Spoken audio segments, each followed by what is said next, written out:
A influenciadora Bárbara do canal Te Atualizei expôs em seu mais recente vídeo as vísceras da atual política do país.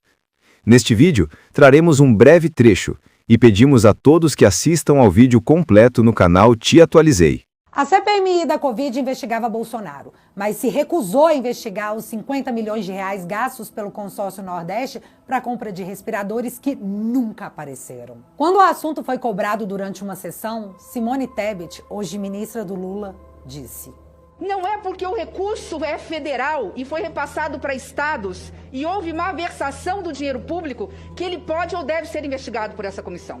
Estava claro que nenhum outro assunto era mais importante além dos que envolviam Bolsonaro, que contava com a resiliência do seu eleitorado cada vez mais criminalizado.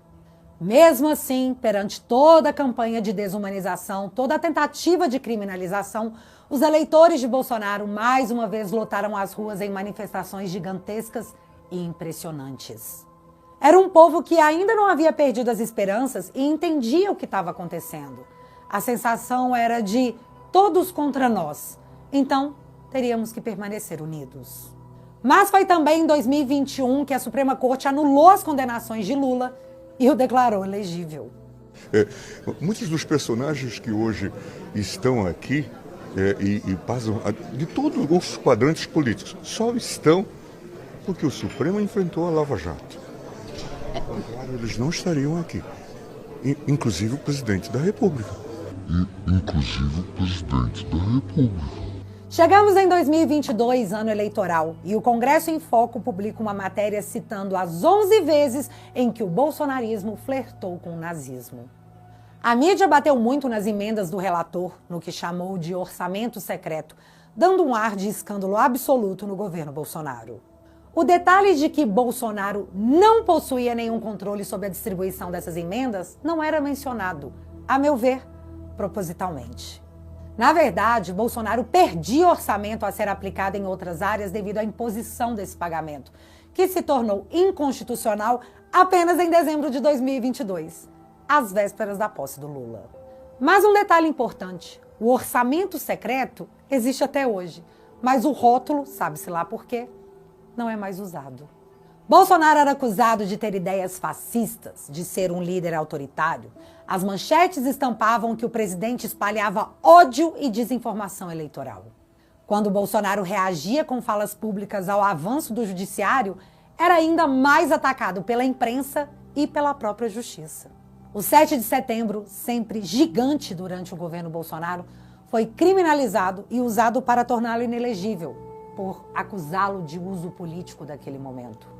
O chefe de Estado não podia mais usar as imagens do velório da rainha da Inglaterra em sua campanha eleitoral. Aliás, ele foi proibido de fazer suas tradicionais lives no Alvorada, que era sua casa. O documentário da Brasil Paralelo sobre quem mandou matar Bolsonaro foi censurado previamente. A esquerda acusou Bolsonaro de ser pedo e até de ser um canibal. E quando nós postávamos que Lula era a favor de que uma mãe interrompesse a gravidez, que Lula tinha simpatia por ditaduras e que, ao longo dos anos, houveram várias matérias que mostravam uma certa proximidade entre o PT e organizações criminosas, fomos censurados e processados. Eu mesma fui processada pelo escritório do Zanin, à época advogado do Lula, hoje ministro da Suprema Corte, que votou pela condenação do Bolsonaro. A esquerda, livre de qualquer censura nas redes sociais, propagava que Bolsonaro ia acabar com Bolsa Família. Uma militante de esquerda chegou a falar abertamente o que eles estavam fazendo durante as eleições. Verdade, mas sabe, é a gente que tem que ir atrás de tudo. Nós estamos exaustos, nós influencers da esquerda, progressistas, estamos exaustos.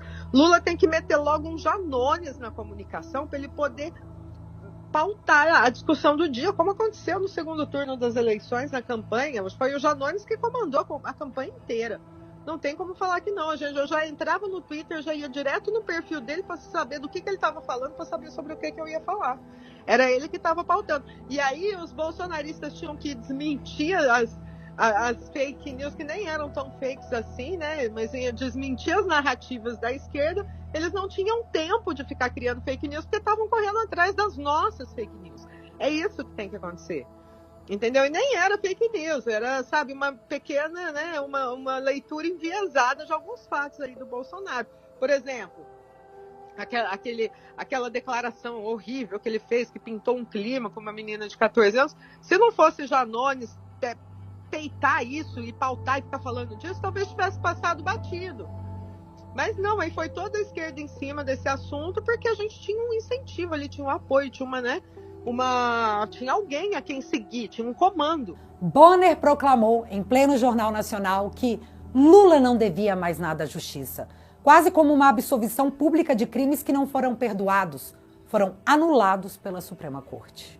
E mesmo com todo o aparato que atuou contra Bolsonaro por 4 anos, o presidente perdeu as eleições por 50,9% versus 49,1%.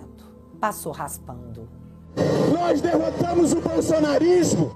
Mas havia um receio. Lula não era o mesmo. Lula é um analógico em tempos digitais, com falas desastrosas que agora seriam amplamente repercutidas. Se Lula fizesse um governo ruim, se ele não fosse o estadista prometido pela imprensa, a chance de Bolsonaro voltar era imensa. Ele era o líder das massas. As pessoas teriam de forma recente a comparação do governo Bolsonaro e do governo Lula III. E assim como aconteceu em outros países em que, após voltarem com a esquerda, o eleitorado sentiu falta da direita, que voltou ao poder, essa possibilidade por aqui era bem real. Vou sentir saudade da gente.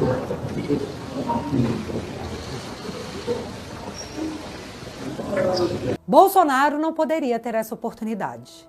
O eleitorado não poderia ter essa opção.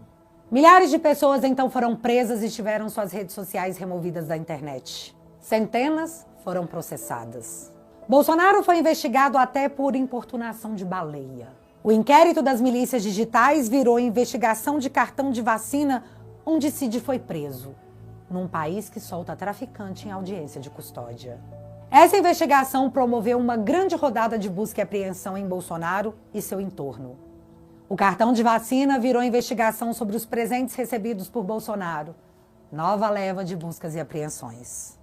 Até que, aparentemente, chegou ao seu objetivo final com o inquérito do golpe, que nunca aconteceu, após um enorme e explícito Ficha Expedition.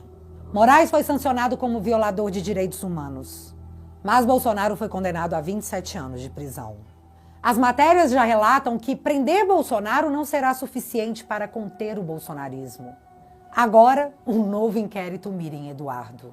Mas não podendo ficar de fora, Flávio Dino também pediu a abertura de um inquérito para investigar os crimes apontados pela CPI da Covid. E não, eu não tenho nenhuma esperança que o caso dos respiradores do Consórcio Nordeste seja investigado. Porém, o desgaste será mantido em cima da família Bolsonaro. Sobre isso eu não tenho a menor dúvida. O inquérito das fake news está aberto há mais de 6 anos. E agora, ministros da Suprema Corte deixam claro que ele vai permanecer aberto, pois é uma espécie de proteção aos ministros do STF. O inquérito do fim do mundo se tornou, de alguma forma, o inquérito infinito, que traga atos futuros contra críticos à atuação da Corte, por mais que a Constituição e o Código de Processo Penal não permitam isso. Mas quem liga? A anistia virou dosimetria das penas, e os parlamentares agora se reúnem abertamente com ministros da Suprema Corte para construírem juntos um texto que o STF possa aprovar. Tudo isso exposto no jornal, como algo comum, mas isso é muito surreal, em muitas camadas. A única garantia que temos até agora é que, mesmo com redução de penas, Bolsonaro estará inelegível e não poderá disputar 2026. Esse é quase o acordo. Após um longo período paralisados pela perplexidade e pelo medo, enfim entendemos que para mudar o que realmente acreditamos estar errado, precisaríamos de mais do que eleger um presidente. Vamos precisar eleger a maioria absoluta no Congresso, Câmara e principalmente Senado, casa que poderá promover o impeachment de ministros da Suprema Corte. Juristas já colocam as revelações da Vaza Toga como o fato principal na discussão do tema para algo que já tomamos como certo: a maioria no Senado. Pelo que eu entendi, há uma matéria jornalística, o ministro Alexandre de Moraes dá ordem para essa assessoria de combate à desinformação produzir algum relatório, ele determina a busca e apreensão somente com base na matéria de jornal, sem saber se aqueles diálogos eram verdadeiros ou não, se tinham autenticidade ou não. Depois, o outro desembargador, que é juiz auxiliar dele, pede ao senhor Eduardo Tagliaferro para ajudá-lo a confeccionar um novo fundamento da decisão, é isso? Exatamente, senador. Então, o senhor consegue provar que o fundamento para a busca e apreensão foi feito depois da busca e apreensão. Então, houve uma fraude no documento, é isso? Exatamente, e isso me deixou um tanto quanto preocupado e entendi porque todos os processos são físicos e ele só tira o sigilo no momento que ele acha interessante e nas peças que ele acha interessante. Alcolumbre estima que a direita terá, em 2027, 54 senadores. Pelas minhas contas, teremos 51, talvez 52. E já enxergando esse cenário, Gilmar Mendes começa a analisar mudanças no rito de impeachment que poderão alterar a forma como o processo ocorreria. Mas, independente do que a Suprema Corte agora decidir, com a maioria no Senado em 2027, a gente desfaz. Integrantes do governo americano agora anunciam que na próxima semana as consequências pelo julgamento de Bolsonaro serão anunciadas, na semana em que Lula estará nos Estados Unidos para o evento da ONU. Talvez eles queiram uma repercussão mundial. Não sei. Vamos ter que esperar. E eu quis trazer tudo isso para vocês porque o sistema sempre continuará a se proteger. E se a gente não permanecer unido, seremos novamente derrotados, porque nada é mais eficaz do que dividir para conquistar. Esqueça os estereótipos, brancos, negros, ricos, pobres, héteros, católicos, evangélicos, porque acima disso, nós somos todos seres humanos, e maior do que as nossas diferenças, tem que ser aquilo que nos une. Todos queremos justiça. A história deles é longa, eu sei, mas a nossa também será, porque ela mal começou. E do momento em que conhecemos nosso passado, poderemos corrigir os nossos próprios erros nesse futuro que se aproxima. Não esqueça a história que nos trouxe até aqui. Não esqueça as convergências que nos levaram à vitória. Precisamos fazer isso novamente, de forma maior e mais eficiente. Então levanta a cabeça, porque já estamos na trincheira e aqui vamos permanecer até 2027. Vamos mudar esse país com mais do que um voto. Vamos com a consciência de que dessa vez nós vamos resetar esse sistema. Nós vamos ocupar todos os espaços e não terá sido em vão se o futuro for nosso. Portanto, reaja, Brasil.